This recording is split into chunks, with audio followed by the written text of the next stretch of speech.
समीन नहीं था लिखती हैं कि हर दिसंबर मेरे लिए दुख भरी यादें लाता है। मुझे उस तारीख दिन की सर्द हवा नहीं भूलती जिस दिन मेरी लीडर और मेरी सियासी उस्ताद बेनज़ीर भुट्टो को शहीद कर दिया गया। 27 दिसंबर 2007 को रावलपिंडी के लियाकत बाग में मुनक़िद होने वाला जलसा हमारी इंतखाबी मुहिम का अहम हिस्सा था। उस दिन बीबी पुरजोश थी, चेहरे पर रौनक थी। हमें यकीन था कि इलेक्शन में जीत हमारी ही होगी।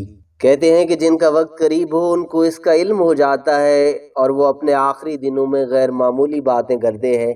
शायद बीबी के साथ भी ऐसा ही था। जब हम तकरीर से पहले स्टेज पर बैठे थे, बीबी ने मुझसे पूछा कि तुम्हें सामने वाले दरख्तों के दरमियान कुछ नजर आ रहा है।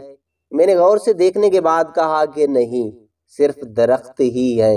मुझसे पहले बीबी ने मखदूम अमीन फ़हीम से भी यही पूछा था और उन्होंने भी यही जवाब दिया। बीबी मुस्कराई और कहा कि शायद उनकी नज़र कमज़ोर हो गई है। चंद लम्हों बाद बीबी ने अपनी तकरीर करने से पहले हज़ारों देखने वालों के सामने पार्टी के उम्मीदवारों से अहद लिया कि वो अपने रिश्तेदारों के बजाय आवाम की खिदमत करेंगे। इससे अंदाज़ा होता है कि हमारी बीबी को अपने आवाम से कितनी मोहब्बत थी। उनके आखिरी दिनों को याद करना मेरे लिए वैसे तकलीफ है, लेकिन फिर भी कोशिश करती हूँ कि लिख सकूँ कि क्या हुआ। शहीद होने से एक हफ्ते पहले उनकी मसरूफियात अरूज पर पहुँच चुकी थी। 22 दिसंबर 2007 को उन्होंने शदाद कोर्ट में एक जलसे से खिताब किया। ये नादिर मगसी का हल्का था और बीबी का भी। जलसे के बाद नादिर मगसी ने शाहाना दावत का एहतमाम किया जिसमें बीबी के पसंदीदा पकवान कमल, ककड़ी और अमरूद भी थे। वहां से हम गड़ी खुदाबख्श की जानिब रवाना हुए। रास्ते में एक तालाब के किनारे कुछ बच्चे खेलते हुए दिखाई दिए। बीबी ने निसार खोड़ों से कहकर गाड़ी रुकवाई और बच्चों में ईदी बांटी। मज़ार पर पहुंचकर बीबी पहले अपने वालिद साहब की कब्र पर नहीं गईं, पहले उन्होंने अपने दीगर रिश्तेदारों की कब्रों पर फातिहा पढ़ी और खुर्शीद जुनेजो से कहा कि उनकी कब्रों की भी मुरम्मत करवाई जाए। जब अपने चचा सिकंदर अली भुट्टो की कब्र पर पहुंची तो कुतबे पर देखा कि वफात के वक्त उनकी उम्र सिर्फ 41 बरस थी। मेरी तरफ पलटी और हंसकर कहा, मेरी उम्र 54 बरस हो चुकी है। भुट्टो खानदान के बारे में एक रिवायत थी कि उनकी उम्र 50 से ज्यादा आगे नहीं जा पाती। बीमारी या कोई सानिया उनकी जान ले लेता है। वक्त की सतम ज़रीफी के बीबी भी अपने ही लफ्जों में अपना मुकद्दर बयान कर गईं। आखिर में बीबी अपने भाइयों की कब्रों पर फातिहा पढ़कर मकबरे से निकलने ही लगी थी कि यकदम रुक गईं और खुर्शीद जुनेजो से पूछा कि मकबरे की तामीर का काम कब खत्म होगा, उसको जल्द अज जल्द मुकम्मल कर ले, आखिर मुझे भी यहीं आना है। मैंने चौंक कर उनकी तरफ देखा तो अपने अल्फाज को दुरुस्त करते हुए बीबी कहने लगी, एक दिन तो हम सबको यहीं आना है। आप यकीन नहीं करेंगे, लेकिन जहां बीबी खड़ी थी ये वही जगह है जहां वो अब दफन है। खुर्शीद जुनेजो ने उनसे पूछा कि क्या आप भुट्टो साहब की सालगिरह की तकरीब के लिए यहाँ आएंगी? तो बीबी ने कहा, नहीं, मैं नहीं आ पाऊंगी। फिर जल्दी से कहा कि उस दिन सियासी मसरूफियात है। बीबी की बातों और रवैये से मुझे तशवीश हो रही थी। क्या बीबी ने ये सब यूं ही कह दिया या आने वाले दिनों का इल्हाम हो गया था? अब सोचती हूँ तो रोंगटे खड़े हो जाते हैं। अगले रोज लड़काना के स्टेडियम में बहुत बड़ा जलसा हुआ। बीबी ने यादगार तकरीर की। अपने वालिद से मुखातिब होकर कहा, है कैद आवाम, तेरी ये बेटी और तेरे ये बेटे तुझे अभी तक नहीं भूले।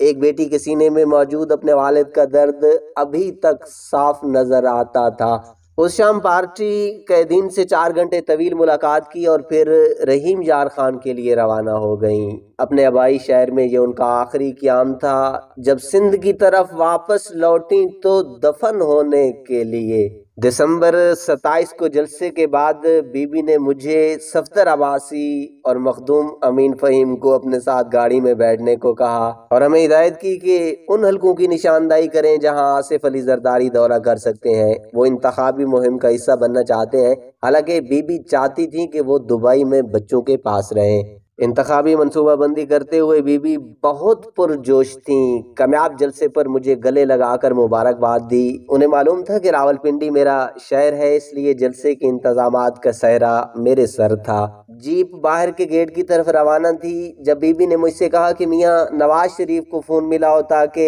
बीबी उनसे ताज़ियत कर सकें। एक खबर गर्दिश कर रही थी कि मियाँ साहब के जलसे पर गोलियां बरसाई गई हैं और मुस्लिम लीग नून के 8 कारकुन जान से हाथ धो बैठे हैं। लेकिन फोन मिलाने से पहले बीबी ने गाड़ी के इर्द गिर्द जमा आवाम को हाथ हिलाने का फैसला किया। बाहर अंधेरा बढ़ता जा रहा था और गाड़ी के काले शीशों से बाहर कम कम नजर आ रहा था। यकदम गोलियों की आवाज आई और फिर बम फट गया।